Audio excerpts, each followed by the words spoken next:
Mic test. Yan. Shalom everybody. Peace be with you. Kay Ray. Ibig sabihin ng grace and peace. Yan. Ulitin ko, yun ulit yung pangalan ng aking anak. So, para lagi ko maalala, samahan kami ng Diyos ng kanyang biyaya at kapayapaan for the rest of our lives. Kaya, yan po. At ganun din po sa inyo. Nala po ba kayo makinig? Sino pagod? Sino inaantok? Taas lang ang kamay. At may libreng salita ng Diyos para sa inyo lahat. Panginoon, patubayan niyo kami lahat ng gumugulo sa aming kaisipan sa mga oras na ito. Thinking of house of Diyos, mga things to do, mga project to finish, ay sinasatabi namin, Panginoon. Lahat po ng kaguluhan sa aming isip na para mag-distract ang aming pag-consume at pag-digest ng iyong mga salita ay aming po dinudurog sa mga oras ito. Give us joy to listen to you and joy to practice it in our lives. Panginoon. Salamat po. Ang dakilang tagapagturo ay hindi po ang pastor, kundi ang banal na Espiritu Santo. Kami po ay mga instrumento lamang. Gamitin niyo po kami na maging channel of your blessing.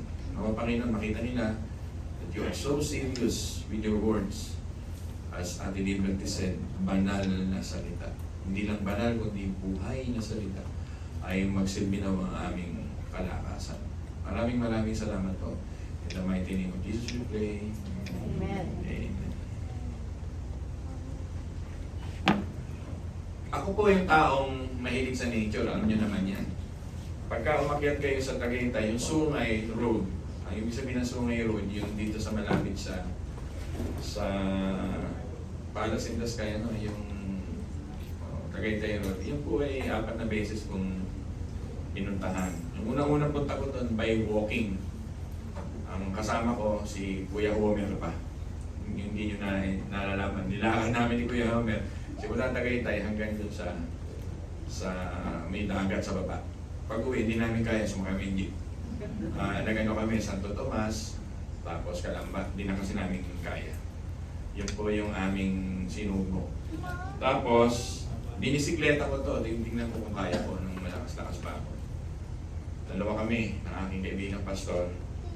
Halos maghapon yung biyahe dahil talagang mahirap, nakailang hinto, nakailang kain, hindi ko halos kinaya dahil mabigat yung bike papaakyat. Kasi ang ginawa naman namin, pababa at paakyat. Tapos dinala ko yung motorsiklo ko doon isang araw to reflect. Enjoy ako at kinaya naman kasi nakuha ko na. At yung sasakyan namin ng araw, sinama ko yung buong pamilya. Pero habang ginagawa ko ito, nagkakaroon naman ng self-talk. Yan. Ito po kasi ang topic ng Sanford ito. Ito po yung self-talk. Pag-usap sa sarili, kinakausap niya sarili niya. Yung apo ni, o angka ni Cora. K-O-R-A-N. Si Cora po ay song leader ni Haring David. Mga praise and worship team. Yun yung kaapo kung ano gumawa nito. Self-talk, iniisip ko kami yung kilometers ito. Kaya ko kaya ito? Baka masira katawan ko dito. Pero sayang naman opportunity na magagawa ko, gagawin ko. Pinakamatarik na daan ng Tagaytay pababa. By walking, by biking, by motorcycling, and by 4 weeks, ginawa ko lahat yun. Yung first time, parang nakausap ko sa sarili ko, itutuloy ko ba ito? Pero sabi ng sarili ko, you can do this, bata ka pa. Nakaya ko nga. Yun nga, lahat mamatay dun sa baba. Yung dahil nilakad namin ito. I keep motivating myself that I can do it. Yan, nagawa ko nga. Basta bakit mo sinasabi ito? Ito po yung salmo ng pag-usap sa sarili. Ako sabihin mo yung sarili mo. Kaya nga sabi sa verse 5, sabi dito, ito talagang true na yung translation yan. Why am I discouraged? Why is my heart so sad? I will put my hope in God. I will praise Him again, my Savior and my God. Why am I so discouraged? Di ba sabi niya, why is my heart so sad? I will put my hope in God. I will praise Him again, my Savior and my God. Sabi nga sa verse 11 ulit, why I am so discouraged? Kinakausap niya sarili niya. Why is my heart so sad? I will put my hope in God. I will praise Him again, my Savior and my God. So, the issue here is discouragement. Hindi po kayo mabuti, discouragement. Pastor, bakit mo na-discourage? Kasi itong mga apo ni Korah, ito na lang yung natira sa descendants niya. If you read the background of this, Numbers chapter 16, ito po yung nag-aklas kay Moses. Nag-aklas kay Moses yung kanilang mga magulang, si Korah mismo. K-O-R-A-H. Nababasa niyo ba? Yan ang outline yan. Ayan ang background. Nag-aklas, nag-rebelde sila. Bakit ang kinakausap lamang ng Diyos ay yung si Moses na ito? Itong si Korah, ginawa niya, umanap siya ng 250 na mga kasama pa para labanan si Moses. If you read, nasa Numbers yan, chapter 16. Andyan yan. So sabi ng Panginoon kay Moses, step out, step aside. Alam niyo na ang sunod na nangyari dito. Alam niyo kung ano nangyari dito? Nagbiyak yung lupa. Yung 250 na to kasama kanilang mga anak at pamilya. Nung mabiyak ang lupa, nilamon sila ng lupa, tapos sumalay ang lupa, kinain sila. Pero if you read Numbers chapter 26, verse 11, may natira hindi sumama kay Korah. Pwede pala mangyari yon. Ang hindi sumama kay Korah ay yung kanyang descendants. Kaya dito, kung makikita niyo yung title ng inyong mga Biblia, kung English yan, Tagalog, may nakalagay yan, for the choir director, a son of the descendants of Korah. Nabasa niyo ba? Yan. Hindi yung body part, yun ang background. Pag pinag-aralan niyo, yun pala ang background nun. So, ang natira dito, yung descendants ni Korah. So, yun nga lang, yung meron kang stigma, meron kang tinatawag na dala-dalahin sa buong buhay mo, na yung ninuno mo, nilamon ng lupa, kinain ng lupa. Mabigat yun na, di ba sa probinsya, pagka na-chismis ka, ito, kwento lang, wala ka ng mga asbang. O di, ano ngayon nangyayari doon sa mga angkan? Talagang sinasalot sila ng bayan. So, the cycle, ay may ganon. Dito, may similarity na broken world naman. Mga tao naman na hindi man perfecto. So, ang tingin sa kanila, ito yung mga nag-aklas, tinong yan.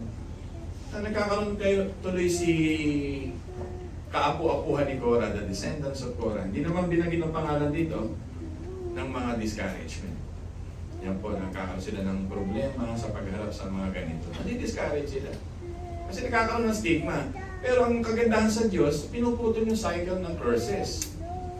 Kasi basta ikaw na ang puso mo nasa Diyos, ang puso mo ay tatalaga mo sa Diyos, si Korah kinain yung lahi nila.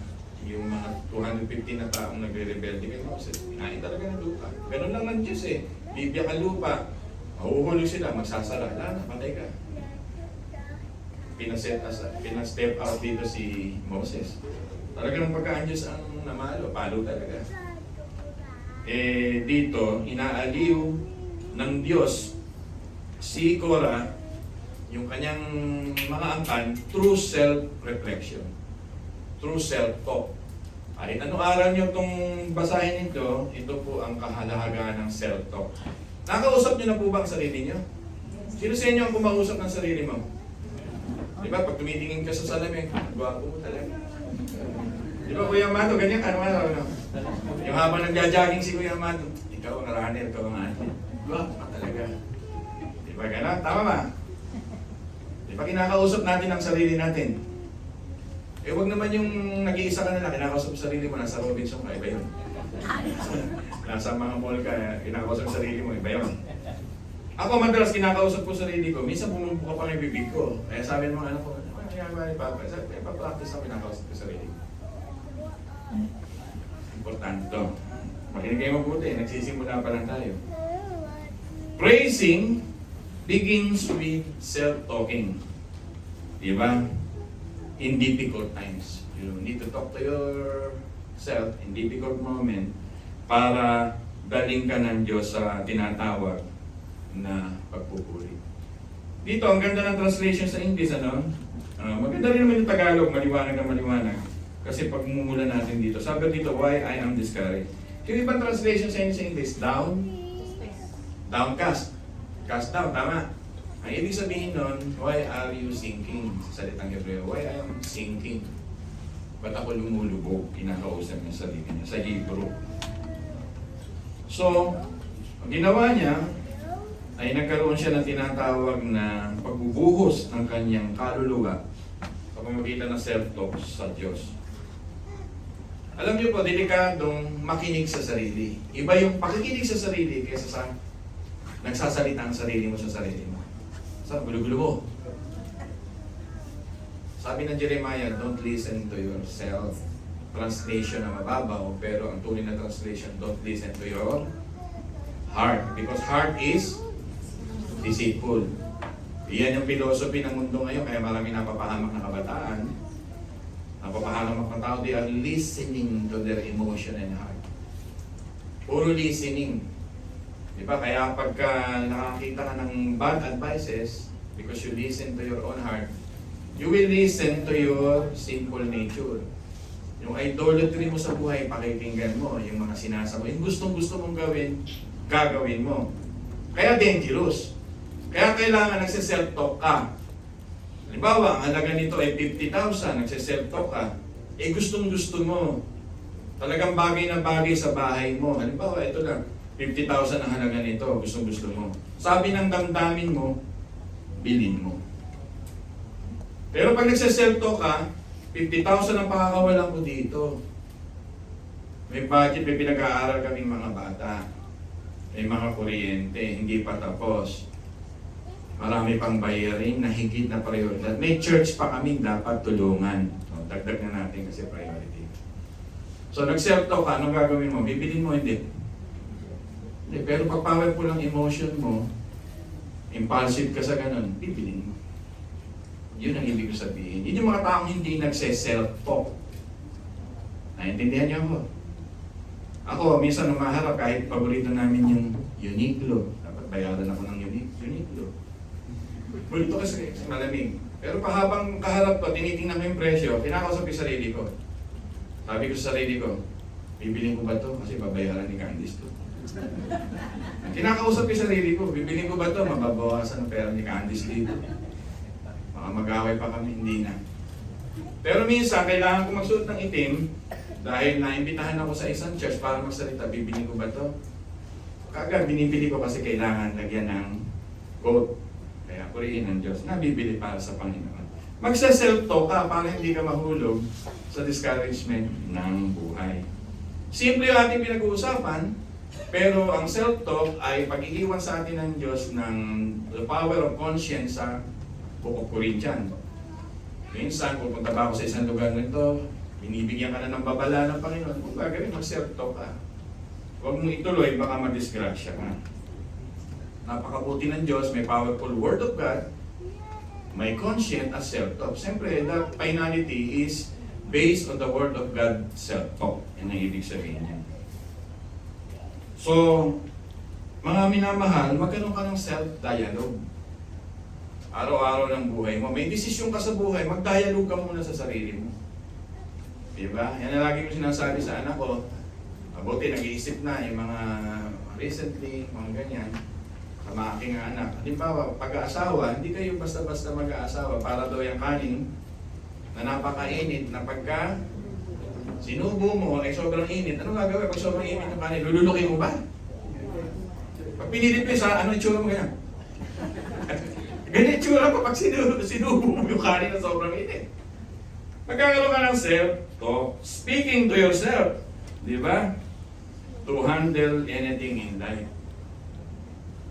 Importante yun. Binigyan tayo ng isip ng Panginoon. Tinuturuan tayo ng Panginoon sa umagang ito para tayo makapagpuri ng gusto sa Panginoon. Dahil broken world ito, maharap tayo sa iba't ibang problema. Sino sa inyo may problema? Amen. O di ba lahat naman tayo may problema? Ako nga, meron pa problema. May ngipin pa akong to be scheduled. Ang tagal na ng schedule ito, hindi ko pa hinaharap. Nakukuha lang sa dasal. Pero talagang haharapin ito isang araw. Talagang kinakausap kong sarili, kaya mo yan. Nakababa ka nga dun sa Tagaytay, yung ngipin pa. Sabi ng damdamin ko, hindi mo kaya yan. Huwag mo sundin yan. Sabi ng isang damdamin ko, kaya mo yan.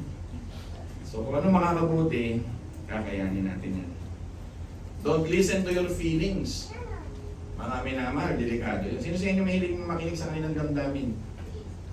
Di ba, may nakukuha kayo. Ako, may mga pinsan ako na katatalino. Hindi ko pinagmamalaki, meron akong pinsan na top 3 sa buong Pilipinas kumuha ng teacher's board exam. Pagdating sa pag-iibig, bubo. Hindi nag-isip. Oo, yung napangasawa niya, walang talagang ang gusto aktivista.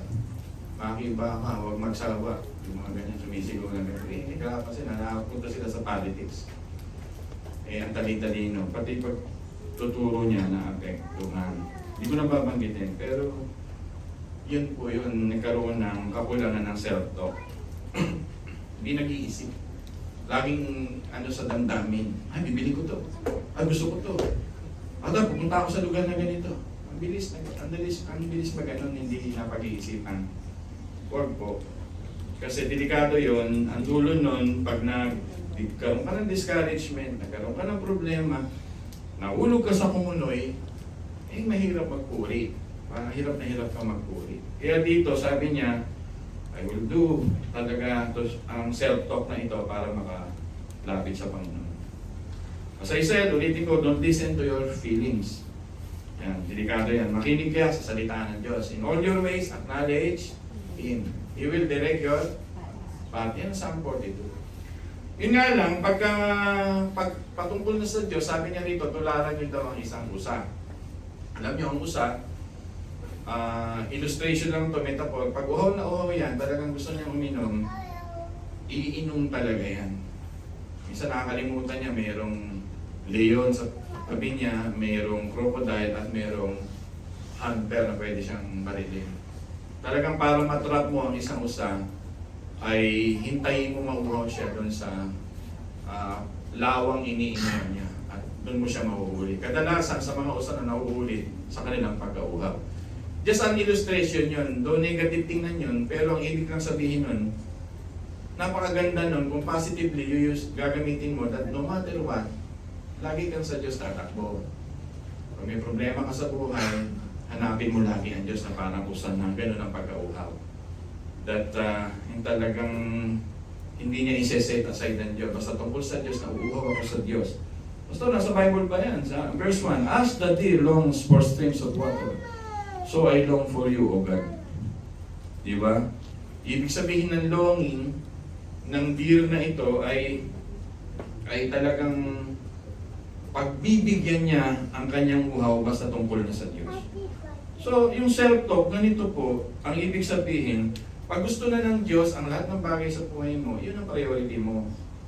Yun yung sinasabi sa Proverbs 3:5, do not lean on your own understanding. In all your ways, talagang Diyos talaga dapat. Bakit? Sapagkat ang Diyos ang magre-redirect ng ating mga buhay. Diba? Siya ang mag-aayos ng ating mga buhay. Pag nagsa-self-talk ka, halimbawa, nasa gitna ka ng problema, nakaka-discourage na mga sitwasyon, hindi mo ba iisipin na ikaw ay inadapt ni Kristo? Hindi mo ba iisipin yun? Hindi mo ba iisipin na si Kristo ay nanaog sa lupa at nakikipag-reconcile sa iyo? Ang Diyos. Hindi mo ba iisipin na sa darating na panahon ay meron ka magandang kinabukasan sa Diyos? Hindi mo ba iisipin yan, yung buhay na walang hanggan? Hindi mo ba iniisip how much God loves us? Isasantabi mo ba yun pag discourage ka? Ayun ang message ni God. Kagayahin mo pa si Esau? Dahil sa iyong pagkagutom, kakalimutan mo na ang iyong birthright na panganay ka. Itatapon mo ba yan pagka kayo may problema? Iyon ang message sa atin. So sana, huwag po.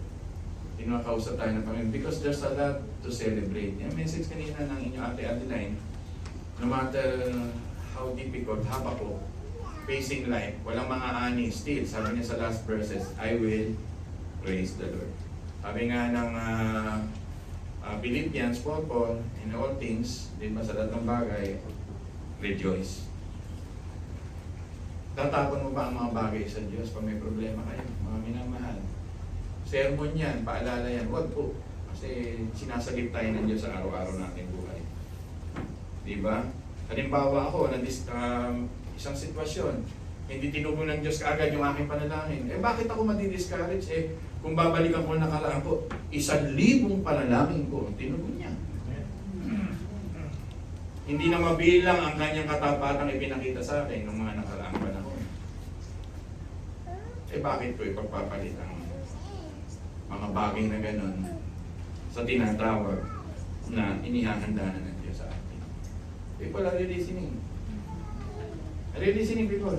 Yes. Maraming tao hindi makapaglingkod kay God because they are afraid of this world. Wala kaming kakainin, wala kaming gagastusin, unahin pa ba yung mga camp-camp na yan. Hindi nila alam ang mawawala sa inyong buhay ay napakalaki. Sapagkat ano yan, spiritual things of life. Bakit ko binabanggit? Minsan kasi napapapalit natin yung problema, may haharapin kami. Binanggit na nga ng Panginoon, seek you first, the kingdom of God, and all these things shall be added unto you. Sinabi na ng Panginoon, pag inuna mo ako, magdadagdag ng lahat yung pangangailangan. Why not trust Him? Why not enjoy Him? Why not may experience kang sabik na sabik sa Diyos na sinasabi dito katulad ng isang tupa? Kasi maraming tao tumitingin pa sa mundo nito.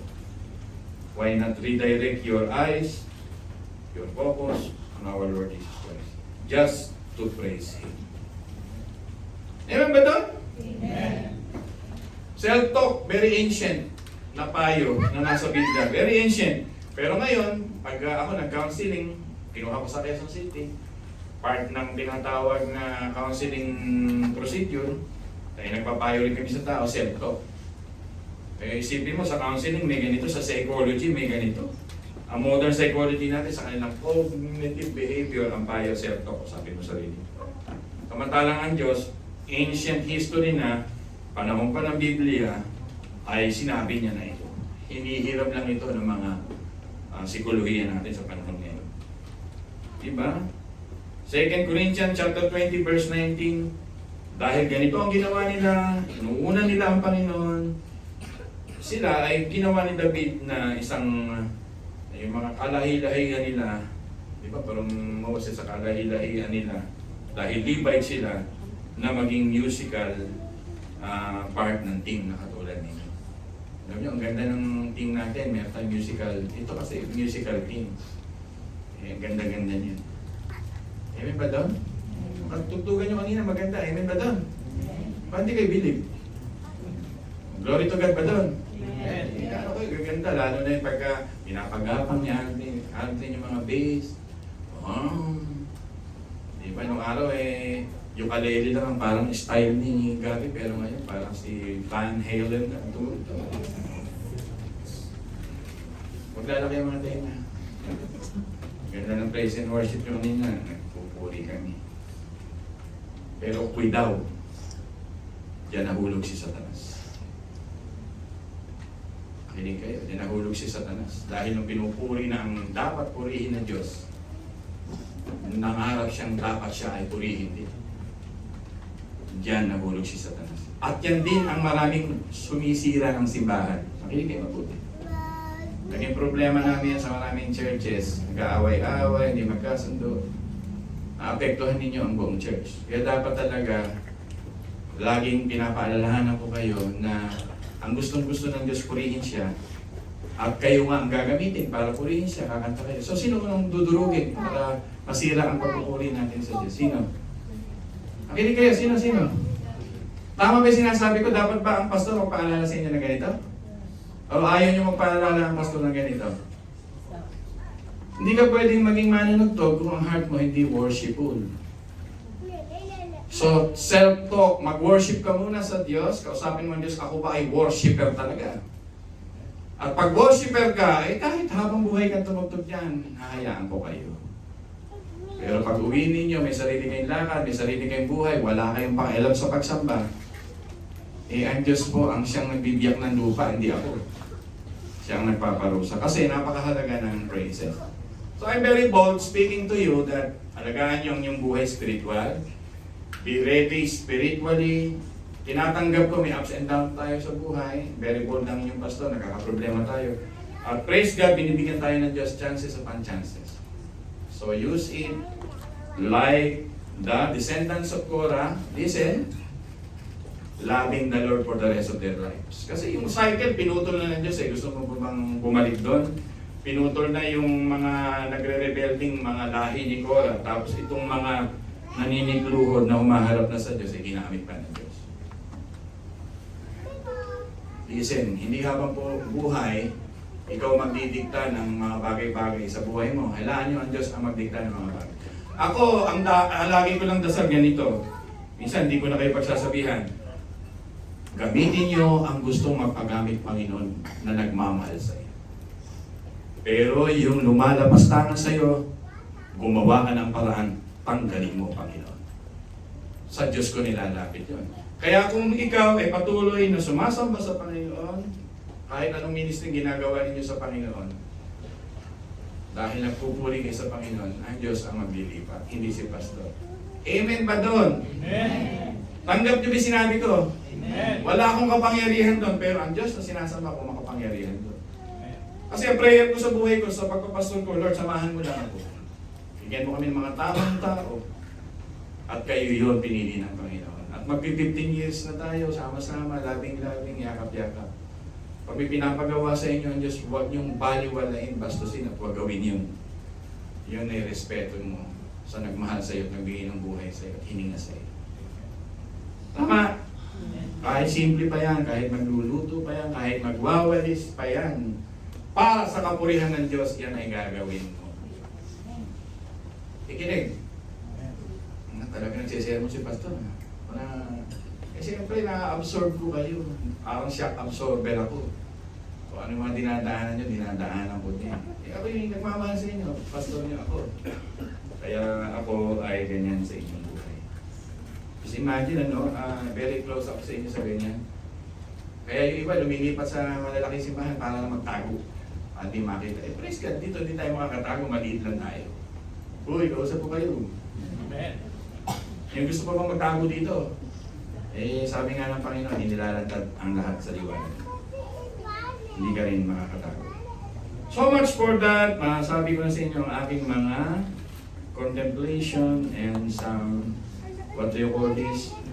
Yung mga sentiments regarding the style of Korah. Isipin nyo, inaaral ko to matagal na. Tapos may mga, alam nyo na, talagang Diyos ay napakatalino. Nililip up tayo sa joy ng ating Panginoon. Di ba? Speaking to yourself. Pastor, biblical ba yun? Sabi sa Ephesians 5:19, listen carefully. Speaking to yourself in psalms. Speaking to yourself in hymns. Speaking to yourself, making melody. Kaya inuuna talaga yung pagpupuri sa Diyos. Bago ka magpuri sa Diyos, lagi kang haharap sa salaming. Ngayong umaga po buha, Panginoon, ako buhay karapat-dapat. Ako, ting tumatayo sa pulpitong ito, ay katakot-takot ang aking pagsisisi. Panginoon, ngayong umaga ba'y karapat-dapat akong tumayo sa inyong harapan. Tapos babasahin ko ang 2 Corinthians chapter 4, dahil sa biyaya ng Diyos lamang kaya tayo may ministeryo. Imagine mo, biyaya ng Diyos kaya kami ministeryo. Itingin ka ng Diyos. Bigla akong namatay. Dahil sinusunod ko ang aking damdamin. Bigla akong nawala sa mundong ito. Hindi ba? Alam ko may papalitan Diyos. Pero dahil lang sa biyaya ng Diyos, kaya tayo may paglilingkod. Kaya napakalaga, speaking to yourself. Always talk to yourself. Hindi yung parang pagkaharap mo sa salamin na binabanggit ni Apostol Pablo, ay iiwan mo kung ano yung larawan mo sa salamin. Tama po ba? Ano ba sabi dito? Pagka kayo maharap sa salamin, marami ay tao, pagkaharap sa salamin, pagtalikod, nakalimutan na ang kanilang sarili. Ay huwag po natin kalimutan ng Diyos na nagmamahal, nagsakripisyo. 15 years natin sama-sama, nagyaya ka pa, kumakain, sa hirap at ginhawa.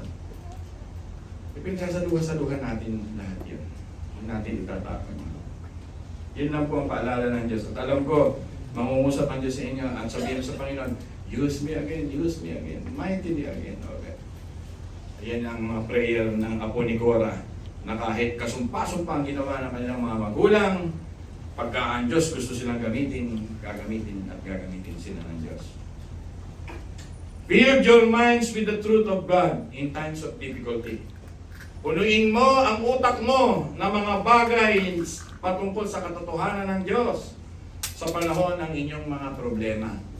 May mga tao, hindi nila mapuno ang kanilang utak sa gitna ng problema. Paano nila pinupunuan? Pag may problema kayo, paano nyo hinaharap? Anong pinupuno nyo sa utak nyo?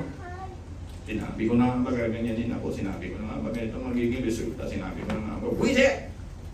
Kasi pinupuno natin ang gano'n. Eh kung punuin mo ito ng katotohanan ng Diyos, hindi ako iiwan at pababayaan ng Diyos. Ang sabi niya, idulog sa Diyos ang lahat. Pamamagitan ng panalangin at pagsamo. Sabi ng Panginoon, hindi ako iiwan at pababayaan. Sabi ng Panginoon, meron siyang energy pagkakaloob sa pamamagitan ng Banal na Espiritu, Efesos Kapitulo 6. Sabi ng Panginoon, itataas niya ako ng kanang kamay, Isaiah 41 verse 10. Sabi ng Panginoon, siya ang aking shepherd, hindi ako magkukulang sa aking pangangailangan. Sabi ng Panginoon, walang mga taong nakaranas sa mga pagsubok. Lahat sila nakaranas ito, pero matapat ang Diyos para ma-overcome natin ito. Sabi, kung pupunuin mong ganito mong utak, paano mo iiwanan ng Diyos? Diba? Paano babasura at hindi paglilingkuran ng Diyos? Gusto, paano namin gagawin to? Express it with singing. Kaya tuwa-tuwa ako sa singing nyo kanina, lively. Buhay, bumabalik na sa Panginoon. Express it through praises. Pakita mo, pupuri sa Diyos. Sabi ng mga pag-aaral, ang pagtataas daw ng kamay, napakaganda pala sa puso. Mapapaganda ang exercise pa rin pagka umaga nakaganyan ka hanggang sa mangawit ka. Yung lahat ng dugo mo dito, pupunta sa puso mo, mag-circulate na maganda, magiging healthy ang katawan mo at immune system. Hindi aksidente, ang gusto ng Panginoon, mag-lift up ng hands sa Diyos. Hebrew for surrendering your life. Because you praise Him, you love Him, you exalt Him, you adore Him. Maraming tao nahihiya pa sa ganun. I lift up your hands. Ba't nahihiya? Akanta ka ng the joy of the Lord. The joy of the Lord is my strength. Ang audience mo lamang ang Panginoon. Magsayaw ka. Hindi kita aawatin kung totoo yung galing sa puso. Malapit na. So, self-talk means you edify yourself. Pastor, what is edifying yourself? Listen. Instruct yourself, improve yourself, educate yourself, illuminate yourself, inspire yourself, build up yourself. Habang kausap ka, kahit small decisions in life, pag nakikipag-usap ka sa sarili mo, hindi ka na magiging masyadong naka-engage sa problema. Bibitawan mo na ito. Yan po ang gusto ng Panginoon. Amen? Amen. Diba? Maraming tao, diba, gusto nila maging speaker, maging advisor, to make an opinion. Kasi gusto nila magsalita sa tao. Diba? How about speaking to yourself? Nagagawa pa ba natin ito para mag-improve tayo? Diba marami kasing tao, gusto laging nagsasalita sa iba. Pero how about speaking to your own self? Tama ba ang aking gagawin? Okay ba ito, Panginoon? Paano ba malaman ang kalooban ng Diyos? Yan ang tanong ako sa inyo. Paano ba malaman ang kalooban ng Diyos? Read your Bible. Kaya na maghintay na anghel na may bumababa. May apoy na lumabas bigla sa bahay mo. May ulap na nakita ka. Ganito kasi gusto ng mga tao eh. Supernatural. Kaya pag may nanghihingi sa akin, Pastor, paano ba malaman ang kalooban ng Diyos? Saan nakasagot ko? Basahin mo ang Biblia at sisigaw ang kapan ng Diyos pag matigas ang ulo mo. Nandun na. Kaya tayo bumibigay sa problema, isa lang ang salita dyan. Hindi mo kilala at nalalaman ang salita ng Diyos. Masakit na salita yun, pero gusto kong sabihin sa inyo, fill your heart, your soul, your mind with the truth of the Word of God. Cultivate a mindset and heart focused on God. Gusto, nagsesermon ka na? Oo. Papakarami kasi sa araw-araw ng buhay natin naharap sa problema. Career, Pagpili ng mapapangasawa, pagpunta sa isang bahay, kung bibilin mo o hindi, bibili ng bla bla bla, problema pang pamilya, problema ng kalusugan. Walang liligtas sa mundong ito, lahat tayo may problema. Ulitin ko, sino sa inyo ang walang problema? Wala. Yung patay, si Kuya Kaloy, yun, walang problema yun. Wala na siya. Lapit na tayo. Na kami naman. Pastor, nagsisermon po kayo. Opo! Talk to yourself as you would someone you love. Basta lang ibig sabihin yan. Di ba tayo, pag mahal na mahal natin ang ating mga anak, we talk to them because we love them. Anak, pangit ang pagpili mo sa mga desisyon mo sa buhay na ganito. Ito ang gawin mo, ako ang iyong magulang. Why not gawin mo yun sa sarili? Talk to yourself as you would someone that you love. Sabi ni Martin Lloyd Jones, isa sa mga reformers, paborito to nila John MacArthur. Sinusundan nila to, paborito to nila R.C. Sproul, matanda na to, wala na to, pero sabi niya, most of your unhappiness, people listen, most of your unhappiness in life is due to the fact that you are listening to yourself instead of talking to yourself. Kasi gusto mo ganito, ganitong payo mo, ang dali mo magdesisyon sa pusong punong-puno ng damdamin. Why not listen to God? Diba? Ito pa, malapit na tayo. Speak to yourself like someone you love. Binanggit ko na kanya. Encourage yourself. Motivate yourself. Uplift yourself with your words. Pag mahal mo ang kapwa mo, alagaan mo ang sarili mo. Sabihin mo nga sa sarili mo, pag mahal ko ang kapwa ko, ako muna mag-aalaga sa sarili ko. Paano mo ibibigay sa kapwa mo ang wala sa iyo? People, are you listening? Paano ibibigay sa kapwa mo ang wala sa iyo? Paano kayo magli-lead ng worship na wala ka? Napakasimple ng aking salita. Paano kayo mangunguna? Wala kang ganon. Kaya alagaan mo yung sarili. Encourage yourself, motivate yourself, uplift yourself with the word. Ang self-talk po ay nagbibigay sa atin ng stability. Ang self-talk po ay nagbibigay sa atin ng paglaban sa mga mood swing natin sa buhay. Ang self-talk po ay nagbibigay sa atin para hindi tayo bumagsak sa kasalanan. Ang self-talk po ay nagbibigay sa atin, sabi nga sa aking pag-aaral, ay reframing your life. I-reframe mo, iniaayos mo. Basta basic ang ating pinag-uusapan, pero maraming nga nakakabitaw dito. Again, ang mensahe ng Panginoon, napakasimple lang, don't listen to yourself. Dangerous. Better to talk to yourself always with the line of the scripture. As I said, ito'y widespread philosophy to follow your heart. Inuulit ko lang. Ginagawang kompas na maraming tao. Follow your heart, follow your heart. Follow your heart. Yan ang gusto ng heart. So dumadating yung unguarded heart na hindi binabantayan, misguided heart, and can lead to many problems. Pastor, bakit mo sinasabi yan? Because you ignore logic. Yun lang, napakasimple. Pag masyado kang madamdamin at mabilis sa mga bagay tungkol sa problema, sometimes we forget logic, we ignore logic. And we overlook yung negative consequence nito. Maganda yung prutas, kulay pula, mukha namang masarap.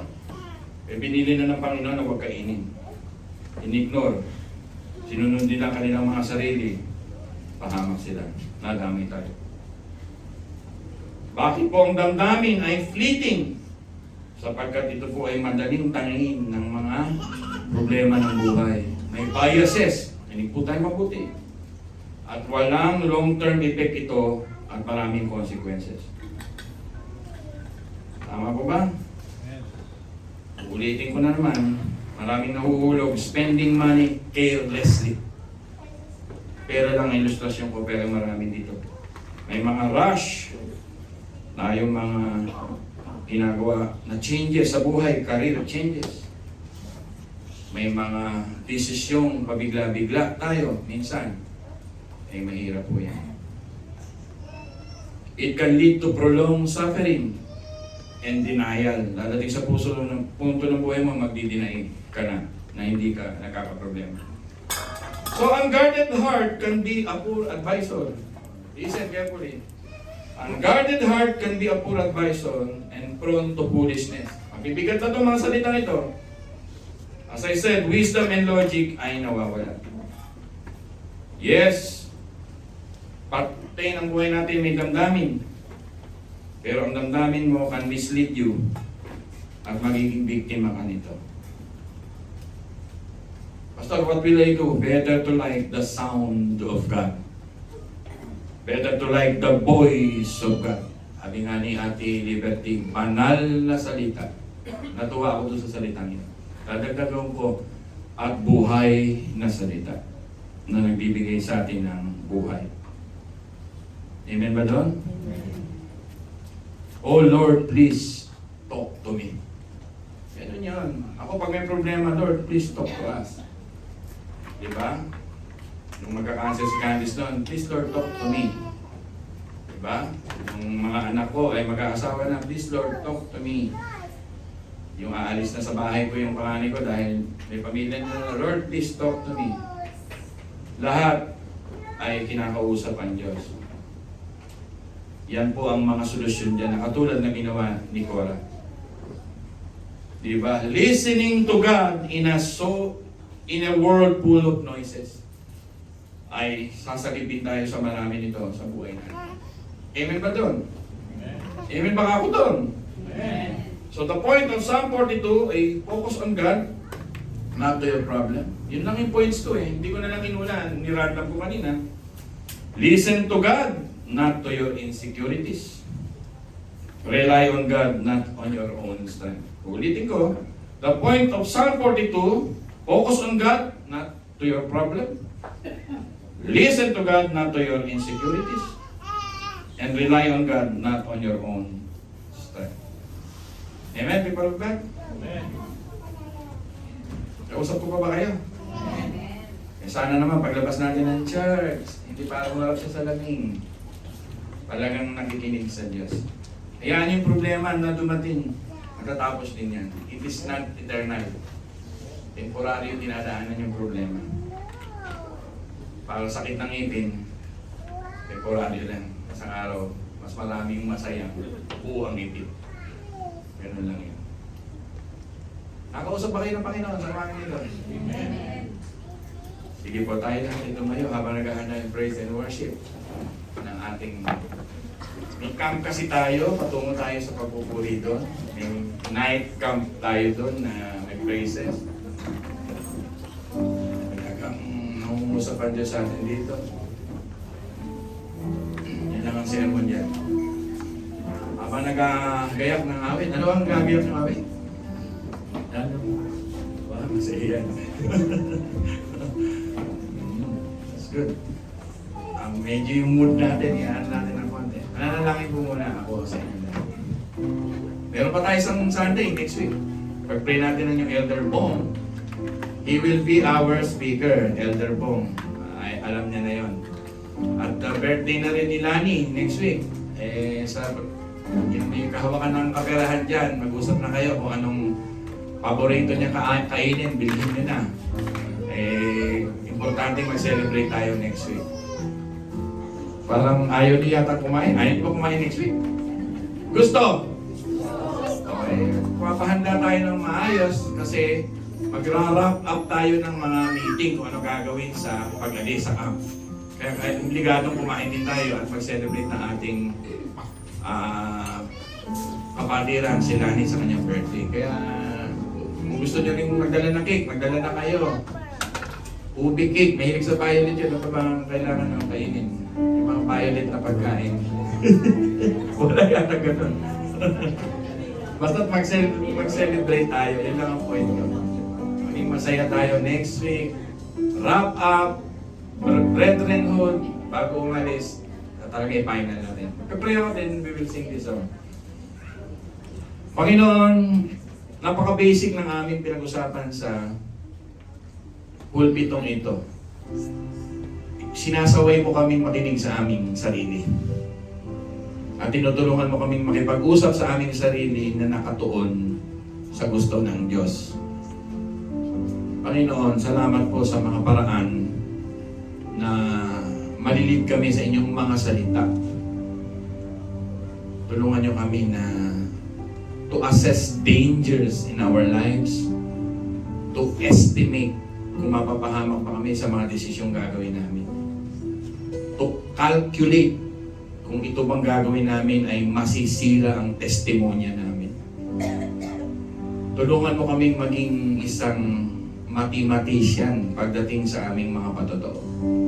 Katulad ng binanggit mo, Panginoon, sa inyong mga salita, na bago kami magtayo ng bahay, kalkulahin namin ang magagastos dito upang ang nakapaligid ay hindi kami pagtawanan kung ito ay mabibiting. It is the principle of estimating and calculating the cost and price in following Jesus Christ.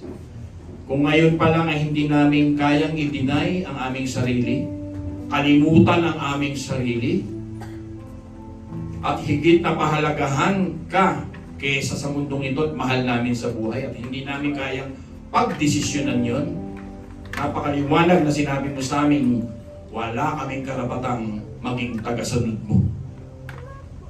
Yun lamang po ang inyong pinasasabi sa umagang ito.